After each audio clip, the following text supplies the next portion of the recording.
So with a new edition of Warhammer 40K comes new revamped game modes. We've seen a bunch for combat patrol and match play so far, but very little about narrative. So let's talk through the changes that are going to be coming to Warhammer 40K's Crusade mode in 10th edition.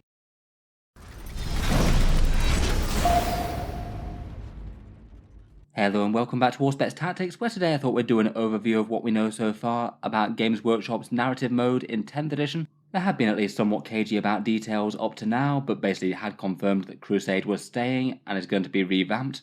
Now we've got a fair few more details, both from a preview article that they did on the game mode, which was actually surprisingly lacking in a few of the details that I think people will be interested in. But also we have a few more hints as well from one of their previewed pages from their big rulebook. Let's put things together a bit and see if we can piece together what's going to be changing for narrative play. I'm sure a bunch of you will be getting into 40k for the first time with 10th edition, and for those who haven't tried Crusade before, it has been a fairly popular game mode that Games Workshop came up with in 9th. I did think it was a fairly smart innovation at the time, and it's basically a way to allow your force to progress in narrative terms and develop the characters of your units and leaders, give them a whole bunch of fun rules and different effects that might appear in game, but also have a game that's at least somewhat balanced in random games that you might play against someone that you've not met before, who might have a more or less developed Crusade army.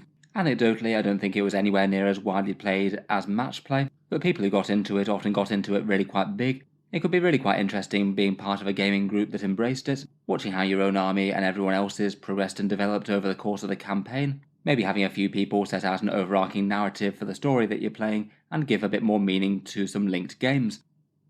In general, from 9th edition, the way that it worked is that you make an initial army roster. That was done in power level, not points, as that was a thing in 9th, but now is not. Each game that you have, you decide the points level that you're playing, and then you get to pick armies out of that roster, which forces will be taken to the field in this particular engagement. Then, as you play more games, your forces earn experience points and level up in various different ways with things like battle honours, plus you gain things like requisition points to allow you to add more units to your forces, or potentially allow you to re-equip and rearm the models that you already had. The idea is that the more of the fancy upgrades that you got, there would be a balancing mechanic so that the foe's army got more command points if you had more upgrades going on, and that led to at least some sort of semblance of balance for more experienced Crusade armies against newer ones. It could be kind of fun to have your characters develop and gain more experience and upgrades and be more powerful in game, while still remaining at least somewhat balanced at a casual level. I do think though that Crusade has to be played with the right mindset. Generally speaking, I think the objective should be that you just don't tend to just massively over-optimize and make your army as lethal as possible in the engagements. There's quite a lot of fun wacky rules going around, and you could certainly just zero in on all the OP stuff. But at the end of the day, if you really go in for that, you're probably just going to be winning a lot of games in a gaming system that isn't really supposed to be all that balanced anyway. There's more importance placed on developing the narrative of your army, rather than designing your force to be the ultimate killing machine, as you might go for in match play or competitive play if you fancy doing tournaments or something. Probably just worth making sure that everyone's on the same page when you get into this sort of thing. In 10th edition, we already know the first way that Crusade rules are going to be delivered. They'll be present in the core book, initially in the Leviathan Big Rules book that you're going to get in the launch box, and this will have core rules for playing Crusade, and also the supplement for the Tyrannic War, a whole bunch of narrative stuff driven by the Tyranid invasion of the Imperium. I'd guess that they'll still probably have the core Crusade rules in the smaller version of the big book once that comes out. It'd be kind of surprising if they didn't. Though at the moment I'm not sure if they've actually confirmed that the core Crusade rules will be free to download alongside the Combat Patrol ones and the core rules. I feel like that's something that they haven't confirmed yet to my knowledge, though it would certainly surprise me if they didn't do that, to be honest, given that they have Combat Patrols and the core rules coming, so why not narrative play for people who want to play that mode?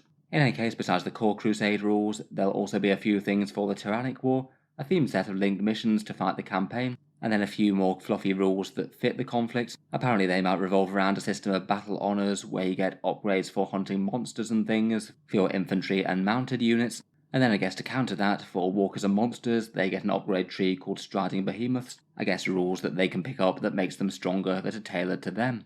According to their article, apparently one online offering that they'll have though is some rules to adapt 9th edition Crusade armies to 10th edition. That's kind of fun to mean that you don't have to start from scratch if you don't want to. They'll apparently be freely downloadable on Warhammer Community at the time. One thing I can't help but think though is that 10th edition is probably going to take a big hit to all the custom faction Crusade rules for a while. Currently in 9th edition, Games Workshop has put out a whole load of fairly in-depth Crusade sections in each of the codexes, and have quite fun ways to develop your army, whether it's conquering parts of the Drukhari city of Kumra, or Chaos characters ascending their way towards demonhood. I suspect at 10th edition, the 9th edition Crusade rules will basically be going away, bar some very generic ones. I guess you might be able to adapt to the 9th edition Crusade rules towards 10th if you made a transition of points to power level perhaps, but I feel like, similar to 9th edition for the official rules, it's going to be a case of slowly dripping in the Crusade rules to their armies one by one again. Talking of points and power level, I was kind of surprised that in the article Games Workshop didn't mention that, at least in passing. As we've already been told in 10th edition, that power level is basically going away and replaced by points across the board. Probably the single biggest impact of that is Crusade mode, which was entirely based on power level before, though now it looks like it's going to be entirely points based. It might mean that Crusade armies are perhaps just a little bit more reluctant to go full in on max war gear on every single squad now, though I do think that points are basically the superior system, not really all that much harder to organise than power level. It did seem a bit strange when you could have units like Deathwatch Veterans, for example, that you could arm them with base bolters or some really fancy combi weapons and things, and them all cost the same. In reality, I did already hear quite a lot of people adapting 9th edition Crusade rules to use points rather than power level, just as people often preferred that. And it does seem that that is going to be the case for the new version. This new Crusade organisation page looks like you get 1000 points as your base order of battle, and then as before I guess you'd be gaining units through requisition points, though I'm not sure exactly how many they'd add, maybe it'll be 20 points like a power level roughly equated to back in 9th. It looks like every unit will still have its own Crusade card as they're previewed on the right there. That is maybe one criticism of the Crusade game mode, that it does take at least a fair bit of bookkeeping, noting down the changes to each unit after each game. Definitely not insurmountable, but maybe a little bit more post-game admin than most, compared with just playing a random pickup game of match play. Going through the actual preview mechanics of Games Workshop's new Crusade system, it looks like the way that units gain experience is really quite similar to before. Each unit still gains a point for just taking part in a battle, and then gets extra points for destroying enemy units. I believe in 9th edition it was 1 experience point for each 3 enemy units destroyed, cumulative over the course of several games. I don't think they mentioned anything about marking a unit for greatness where you could just arbitrarily hand out a few more XP. I guess that might or might not still be a thing. As before, as your units gain experience, they basically get different levels, going from blooded to battle hardened to heroic and then legendary. Basically playing a lot of games and killing a lot of things will get them there faster. Each time a unit makes up one of these ranks, you get to spend your battle honours on one of these different upgrades. Battle traits that are just general enhancements to the units. Weapon modifications, where you now apparently get to pick 2 of them up rather than just 1. Characters get to pick up Crusade relics, and the bit that they didn't mention was the psychic fortitudes that you could have in the previous system. I guess that's completely gone away given that Games Workshop kind of new to the psychic phase, so there's basically no such thing as extra casts or denies anymore.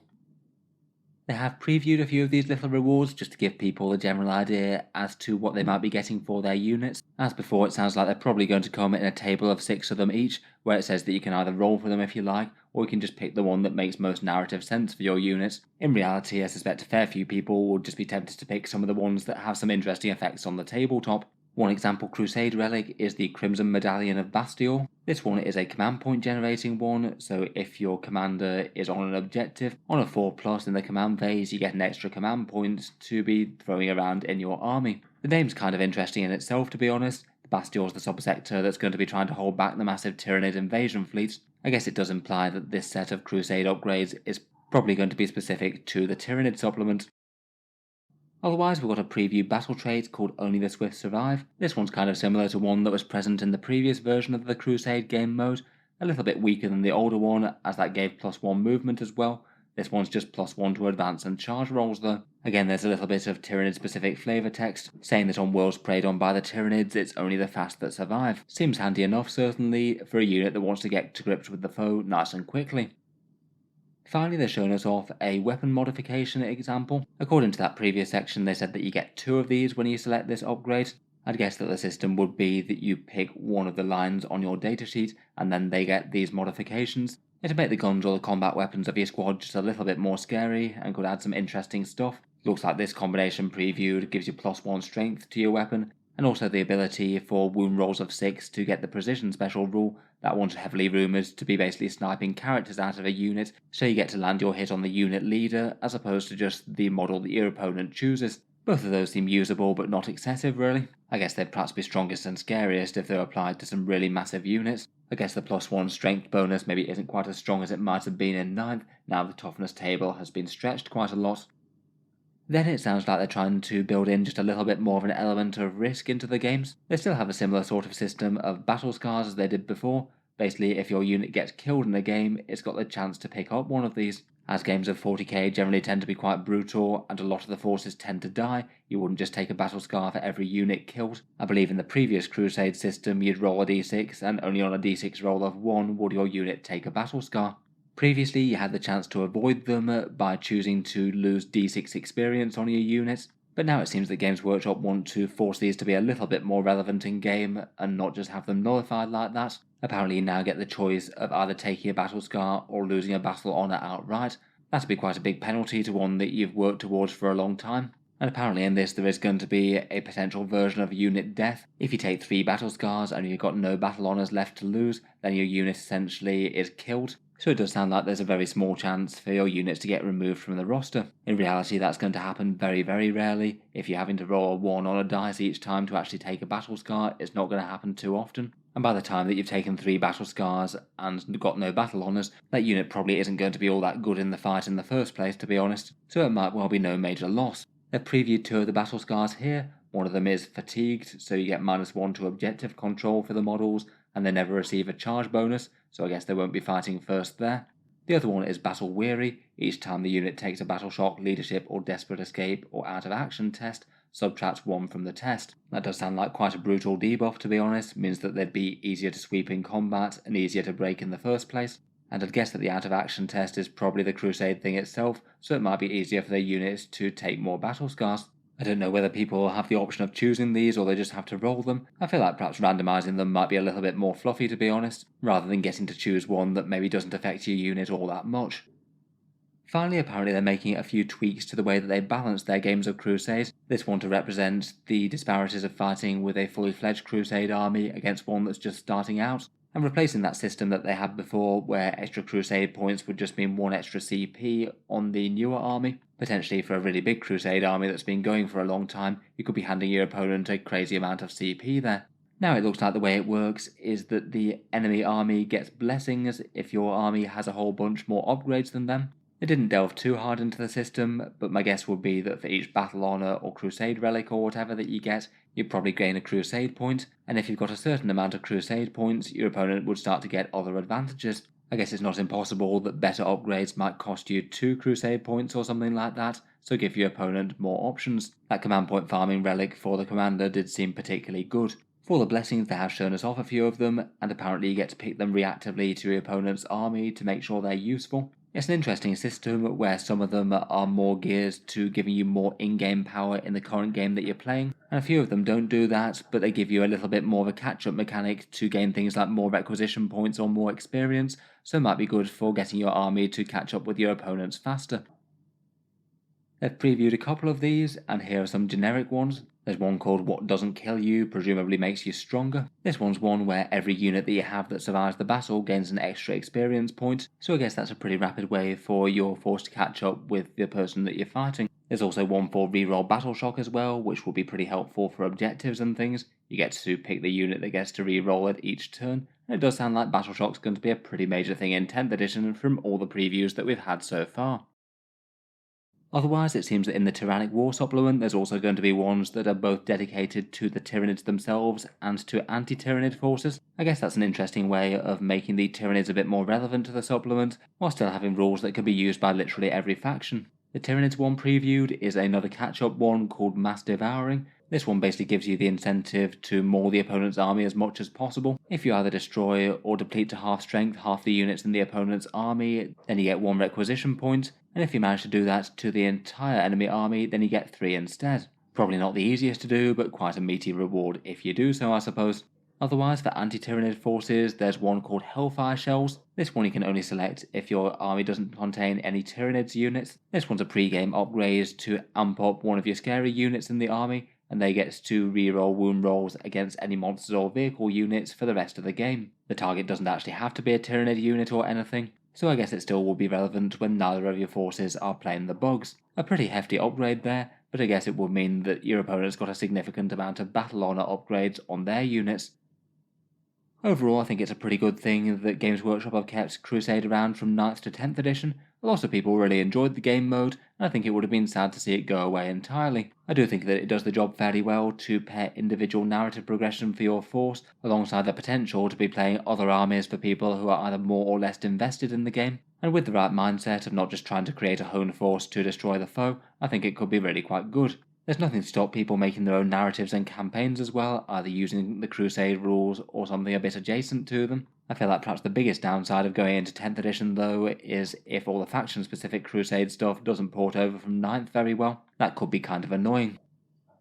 Otherwise, I do find it kind of curious as well that it now looks like the Crusade rules are going to have really quite a lot more in-depth army building compared with the core rules of 10th. Previously in 9th edition, I feel like Crusade and the regular rules were kind of balanced. You'd have all sorts of upgrade tables and charts and things where you could make your characters and units a bit more customized. Now with the 10th edition detachments all having their thing of being fitting on one double page spread, it sounds like there's just much less capacity for that, with things like warlord traits and relics and upgrades and things. I can't help but think that a few people playing non-Crusade 40k might be a bit envious of the Crusade game mode for the support it has in that way, and it might even encourage a few more people to play it.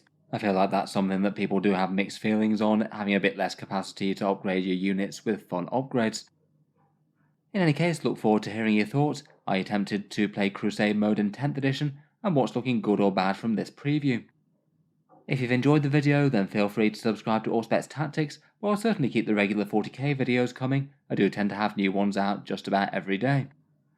Finally, if you have been enjoying all the videos on the channel and you'd like to help support, I would just like to mention that Auspex Tactics does have a Patreon page as well, and you can find that linked in the video description below. Channel patrons do get a few advantages, seeing certain videos early, regular votes to see what sort of things happen next on the channel, and automatic entry into the regular prize giveaways with the chance to win some big model kits each month. If any of that sounds good to you or you'd just like to help support, the link is down in the video description. In any case, a massive thank you for listening, and I'll hope to see you guys next time.